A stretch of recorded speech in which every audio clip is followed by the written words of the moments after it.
Hi hello welcome to mega nine TV. నేను మీ రాణి. Eshwar Sai, Madhuri Rathod. So చాలా కాలం నుంచి వీళ్ళందరూ మనందరికీ తెలుసు. మంచి మంచి ఫోక్ సాంగ్స్కి వాళ్ళు డ్యాన్సులు చేస్తూ ఉంటారు. అలాగే మంచి మంచి కవర్ సాంగ్స్కి ఈ అమ్మాయి పర్ఫామ్ చేస్తూ ఉంటుంది. తను యాక్టర్, ఫిట్నెస్ ట్రైనర్, ఇవన్నీ మనకు తెలిసిందే. సో చాలా చక్కగా చూస్తున్నాము. ఇన్ఫ్లుయెన్సర్స్ ఇప్పుడు ఎంత ఇన్ఫ్లుయెన్స్ చేస్తారో మనందరికీ తెలుసు. కానీ ఒకళ్ళ జీవితాన్నే ఇన్ఫ్లుయెన్స్ చేసే విధంగా తయారవుతారు అనే దానికి ఈ ఇష్యూ అనేది కళ్ళకు కట్టినట్లుగా కనిపిస్తుంది. ఎందుకంటే ఈశ్వర్ సాయి, మాధురి రాథోడ్ చాలా కాలం నుంచి చాలా మంచి ఫ్రెండ్స్గా ఉంటారు, సాంగ్స్ చేస్తూ ఉంటారు. ఇలా ఇంట్లో వాళ్ళు కూడా నిజంగానే కష్టపడుతున్నాడు కదా అని అనుకున్నారు. ఈశ్వర్ సాయికి పెళ్ళయ్యి దగ్గరగా 7 నుంచి 8 సంవత్సరాలు అవుతుంది. ఒక చిన్న బాబు కూడా ఉన్నారు వాళ్ళకి. కానీ మాధురి రాథోడ్తో ఇప్పుడు ఎఫ్ఐఆర్ అనేది బయటకు రావడము, వాళ్ళ అక్రమ సంబంధం బయటికి రావడము, అది కూడా వాళ్ళ వైఫే రెడ్ హ్యాండెడ్గా పట్టుకోవడం అనేది ఇప్పుడు సోషల్ మీడియాలో విపరీతంగా వైరల్ అవుతుంది. నిజంగానే ఒక లైఫ్ని స్పాయిల్ చేసి, ఎంత మంచి లైఫ్ అండి. ఇప్పుడు చూసుకున్నట్లయితే ఆల్రెడీ బాసింగ బాలాలు కావచ్చు, అలాగే రాత్రి రాత్రి సాంగ్ కావచ్చు, ఇలాగే ప్రమీల కావచ్చు, ఈ సాంగ్స్ అన్నిటితో కూడా ఒక మంచి ట్రెండింగ్లో ఉన్న ఈశ్వర్ సాయి, మాధురి రాథోడ్ గురించి ప్రత్యేకంగా చెప్పనవసరం లేదు. చాలా కాలం నుంచి ఒక ఇన్ఫ్లుయెన్సర్గా తన లైఫ్ని అనేది గుర్తుండు, అంటే మనకి సోషల్ మీడియాలో ఎంతమంది ఇన్ఫ్లుయెన్సెస్ ఉన్నా కానీ మనకి టక్కున గుర్తుపట్టే వ్యక్తుల్లో మాధురి రాథోడ్ కూడా ఒకరని చెప్పుకోవాలి. ఎందుకంటే సినిమా ప్రమోషన్స్, బ్రాండ్ ప్రమోషన్స్ అన్నిటికీ మించి ఇలాంటి ఫోక్ సాంగ్స్ వీటన్నిటిలో కూడా మాధురి రాథోడ్ మనకి చాలా కనిపిస్తూ ఉంటారని చెప్పుకోవాలి. సో ఒక మంచి ఫ్యూచర్ ఉంది వీళ్ళకి అని అందరూ అనుకుంటున్న టైంలో వీళ్ళిద్దరి మధ్య ఇలాంటి ఎఫ్ఐఆర్ రావడం, అది కూడా రెడ్ హ్యాండెడ్గా భార్య పట్టుకోవడం అనేది ఇద్దరు కెరీర్లని దెబ్బతీసిందని చెప్పుకోవాలి. ఇలాంటి తప్పులు చేసేటప్పుడు కెరీర్ ఏమవుతుంది, లేదంటే ఫ్యామిలీస్ ఏమవుతాయి అనేది ఎందుకు ఆలోచించుకోలేకపోతున్నారు? ఇన్ఫ్లుయెన్సర్స్గా ఉన్న వాళ్ళు ఇంకెంత జాగ్రత్తగా ఉండాలి, వాళ్ళని చూసి ఇంకా 10 మంది ఏ విధంగా నేర్చుకుంటారు, ఇవన్నీ కూడా ఇప్పుడు వస్తున్న క్వశ్చన్స్ అనమాట. సో ఎంత లగ్జరీ లైఫ్ ఉన్నా, ఎంత బయటకు వచ్చి బతికే స్వేచ్ఛ ఉన్నా కానీ ఇలాంటి తప్పులు చేస్తూ ఒక జీవితాల్ని, ఒక కుటుంబాల్ని నాశనం చేసే హక్కు ఎవరిచ్చారు అని ఇప్పుడు అందరూ అడుగుతున్నారు.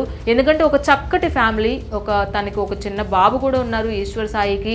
ఈమె చూస్తే ఇంకా పెళ్ళి అవ్వలేదు. పెళ్ళైన అతనితో ఇలాగ అక్రమ సంబంధం పెట్టుకోవడము, తన లైఫ్ని స్పాయిల్ చేసుకోవడమే కాకుండా అవతల ఒక కుటుంబాన్ని స్పాయిల్ చేసే అంత రైట్ ఎవరిచ్చారు అనేది ఇప్పుడు అందరూ వెయిట్ చేస్తున్నారు. అదేంటి మాధురి, మాకు అందరికీ తెలుసు కదా, ఇలాంటి పని ఎందుకు చేసింది అని కొంతమంది అంటుంటే, ఈశ్వర్ ఎందుకు తన లైఫ్ని స్పాయిల్ చేసుకొని ఈ అమ్మాయితో రిలేషన్లో ఉన్నాడని కొంతమంది అంటున్నారు. ఏదేమైనప్పటికీ కూడా భార్య చెప్తున్న మాటలు ఏంటంటే, నా భర్త మంచివాడే, 7-8 సంవత్సరాలు మేము కాపురం చేశాము, ఈ 7 ఏళ్ళలో కూడా నా భర్త నన్ను ఏమీ అనలేదు, నన్ను చాలా బాగా చూసుకున్నాడు.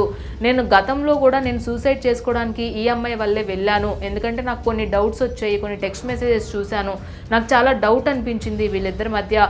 అప్పుడు సూసైడ్ చేసుకోవడానికి వెళ్ళినప్పుడు ఈ అమ్మాయి పదే నాకు ఫోన్ చేసి నన్ను ఎలా ఉన్నావు, ఎక్కడున్నావు అని అడిగింది. ఇంత బాగా అడుగుతుంది కాబట్టి నిజంగానే అంత మంచి అమ్మాయి అని నేను భావించాను. మాకు దగ్గరుండే మా జీవితాలను ఇలా నాశనం చేసింది. కనీసం బుద్ధి లేదా? నా భర్త చూస్తే కనీసం ఎలాంటి అలవాటు కూడా లేదు అతనికి, మందు కానీ సిగరెట్ కానీ ఎలాంటి అలవాటు లేదు, చాలా మంచివాడు, నన్ను డెలివరీ టైంలో కూడా చాలా బాగా చూసుకున్నాడు. అలాంటిది ఈ అమ్మాయి పరిచయం అయింది. ఈ అమ్మాయి పరిచయం అయిన తర్వాత అతను చెప్పిన, ఎందుకు ఇలా చేసావని తను గట్టిగా అడిగినప్పుడు తన భర్త ఈశ్వర్ ఏం మాట చెప్తున్నాడంటే, ఆ అమ్మాయి నా మీద పడుతుంది, నేనేం చేయాలి, ఆ అమ్మాయి నా మీద పడడం వల్లే నేను, అంటే మగాడిగా ఎలా ఉంటుందో తెలుసు, ఒక అమ్మాయే ఇంత లీన్నెస్ ఇచ్చినప్పుడు ఇంకా మగాడు ఏదో ఒక వీక్ మూమెంట్లో అలా ఒక కాల్ జారుతాడు అనే టైప్లో తను చెప్పుకొస్తున్న పరిస్థితి అయితే ఉంది అని భార్య చెప్తుంది. ఆ అమ్మాయికి అసలు ఎందుకు మేము ఆదరించాము, మా ఇంట్లో చాలా క్లోజ్గా తిరిగింది, చాలా ఫ్రెండ్స్గా ఉన్నాము, ఇలాంటి పని చేస్తుంది అని నేను ఊహించుకోలేదు అని రెడ్ హ్యాండెడ్గా పట్టుకున్న తర్వాత తను ఎమోషనల్గా ఫైర్ అవ్వడం జరిగింది. ఇద్దరి మీద తన్ను కూడా కొట్టడం జరిగింది. కానీ అక్కడ ఒక వీడియోలో మనం చూసుకున్నట్లయితే మాధురి రాథోడ్ కావచ్చు, ఇటు ఈశ్వర్ సాయి కావచ్చు, కెరీర్ పీక్ స్టేజ్లో వెళ్తుంది అనుకున్న టైంలో ఈ ఇష్యూ బయటకు రావడం వల్ల వాళ్ళ కెరీర్ సంగతి ఏంటి అనే అయోమయంలో వాళ్ళ ఫేసెస్లో కనిపిస్తూనే తప్పు చేశాము అనే భావన వాళ్ళ ఫేసెస్లో క్లియర్గా కనబడుతుంది.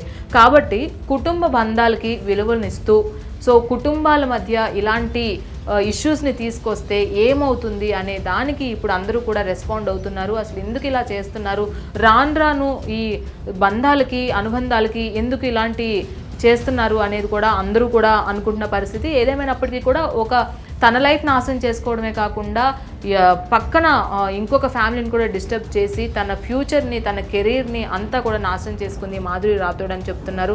మరి ఇప్పుడు వరకు అంటే తన భార్య రెడ్ హ్యాండెడ్గా పట్టుకున్న వీడియోలన్నీ బయటకు వచ్చాయి, కానీ తన భార్య కూడా మీడియాతో వచ్చి మాట్లాడింది, కానీ ఈశ్వర్ సాయి కానీ మాధురి రాథోడ్ కానీ బహిరంగంగా వచ్చి దీనిపైన ఎలాంటి వీడియో బయట కానీ లేదంటే స్పందించడం కానీ లేదు. ఎందుకంటే ఆల్రెడీ మాధురి రాథోడ్ పైన ఈశ్వర్ సాయి పైన తన భార్య కేసు పెట్టడం జరిగింది. ఇక్కడ ఇంకొక మాట ఏంటంటే ఫోక్ ఇండస్ట్రీ అలాగే సినిమా ఇండస్ట్రీ గురించి ఎక్కువగా మాట్లాడుతున్నారు. ఈ ఫోక్ ఇండస్ట్రీలో ఇలాంటి ఘటనలు జరుగుతూ ఉంటాయి అని చాలా రోజులుగా చెప్తూ ఉన్నారు. కానీ మాకున్న ర్యాపో వల్ల మాకున్న రిలేషన్ వల్ల మేము అనుకున్నాము ఇలాంటిది ఏది ఉండదు, చాలా బాగా కష్టపడుతున్నారు, మంచిగా సెటిల్ అవుతారు అని అనుకున్నాం, కానీ ఇలాగ బయటకు వస్తుందని నేను అనుకోలేదు. కాబట్టి ఇలాంటి వాళ్ళని ఫోక్ ఇండస్ట్రీలో ఎంకరేజ్ చేయొద్దు అని అంటున్నారు. ఎలాంటి వాళ్ళని అంటే భర్తను ఎంకరేజ్ చేయొద్దా, మాధురిని ఎంకరేజ్ చేయొద్దా, ఈ క్లారిటీ అనేది లేదు.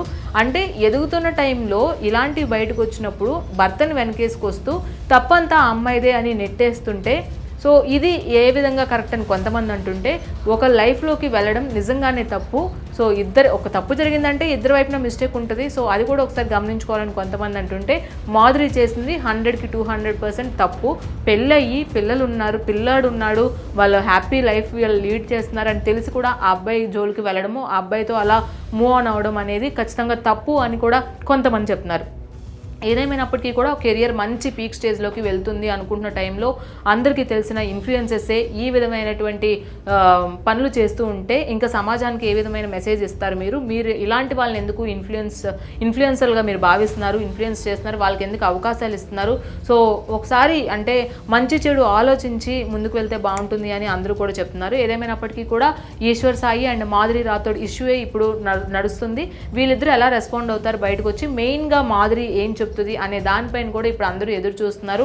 ఎందుకంటే ఒక సైడ్ నుంచే విన్నాం ఇప్పుడు వరకు, తన భార్య చెప్పింది, అలాగే ఈశ్వర్ కానీ మాధురి కానీ మాట్లాడలేదు. అసలు నిజంగా ఏం జరిగింది, ఎవరిని ఇంపాక్ట్ చేశారు, అలాగే ఎవరిని ఇన్ఫ్లుయెన్స్ చేశారు అనే దానిపైన కూడా ఇప్పుడు వాళ్ళిద్దరూ స్పందిస్తే కానీ ఇంకా మొత్తం మనకి వ్యవహారం అనేది తెలియదు. కాబట్టి సో ఏదేమైనప్పటికీ కూడా ఇన్ఫ్లుయెన్సర్స్ అని ఎంతోమంది, కొన్ని లక్షలాది మంది మిమ్మల్ని చూస్తూ ఉంటారు.